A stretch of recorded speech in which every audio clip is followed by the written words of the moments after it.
Hey, good morning. Welcome to Word of Sunday Morning with Phyllis and Lee. Phyllis, what's the Bible verse for this morning?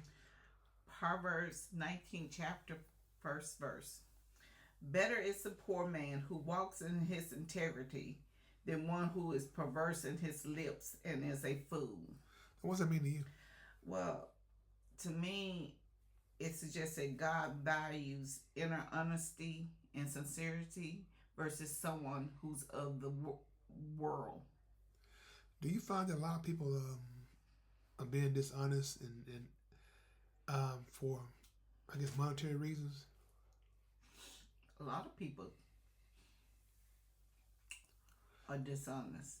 And the reason why I say that, Phyllis, because we have, I know I talking to a lot of people, right? A lot of people sometimes they don't trust pastors, ministers, and anything because they say that basically they all crooks.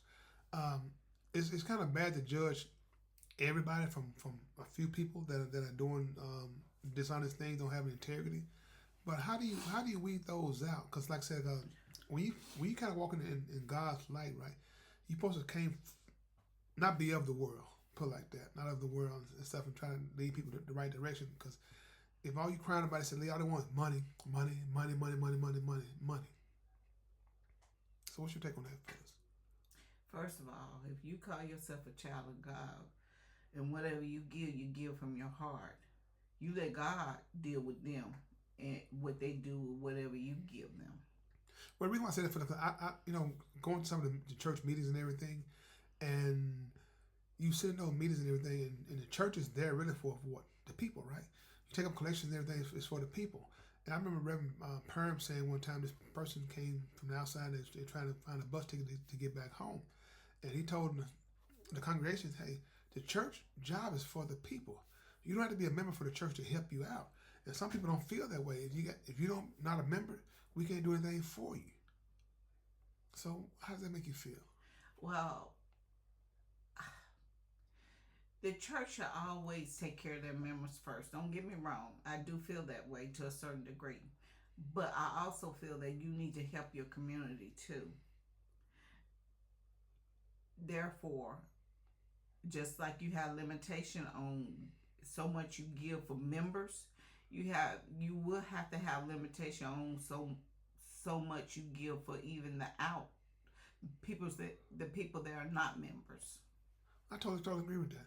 So Phyllis, have you ever had an instance when someone didn't have no integrity and they lied to your face and you knew they were lying to your face? How did you handle that situation? It depends. Sometimes when people lie to your face, sometimes you'll call them out, and then sometimes it's not even worth calling them out. Why would you say that? Not worth calling them out. They know, they know what they're not doing or what they are doing. Um, I do feel like you do, as a Christian, you are supposed to call them out, pull them to the side, tell them about themselves, or just pray about it and let God deal with them. But sometimes, do you feel we're doing a disservice to the people who say it's a loved one, right? They lying to our face about something that we asked a question that we already know is like a rhetorical question, right? Should we let them know, hey, I asked you a question I already knew the answer to, but why did you still lie to me? Yeah, I do feel like it. I do feel like you should be able to call them out. But will you? It depends, Lee. That's why I tell the kids build your relationship with God because He'll give you discernment whether or not you need to call Him out then or you need to wait. Because believe me, the opportunity will come that you will be able to call Him out. It might be that time might not be the best time to call Him out. That's why it's very important for you to read the Word, study the Word, and build a relationship with Papa God. Therefore, when certain situations come forth, you know when to address or when not to address it. So if I got one last question for you, Philip, why is it so hard for people to have integrity? Your opinion. It goes back to that self, to that person within themselves.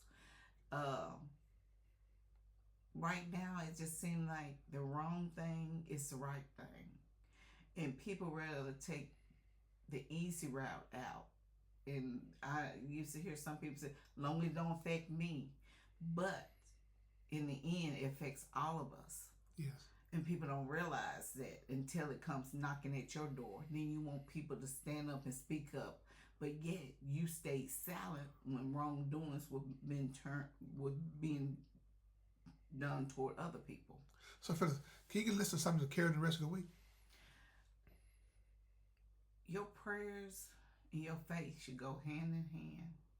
That's why I tell anybody, don't take my word, study the word, read the word. Therefore, you'll know the word and and build a relationship with God, because He will give you discernment whether or not to address certain situation or not to address. Because believe me, that door will open or opportunity will present itself for you to confront whoever is doing wrong regarding the situation. Is that it? That's it. That was well said, Phyllis. Thank you, listeners, for listening to What If Sunday Morning with Phyllis and Lee. We want you to know that no matter what you're going through, we can guarantee you one thing: it's going to be okay. As long as you make God a part of your life, that's the big key: making God a part of your life. And don't forget the prayer. So, with that being said, if you don't mind, please find time and make time to tell God thank you. Have a blessed day.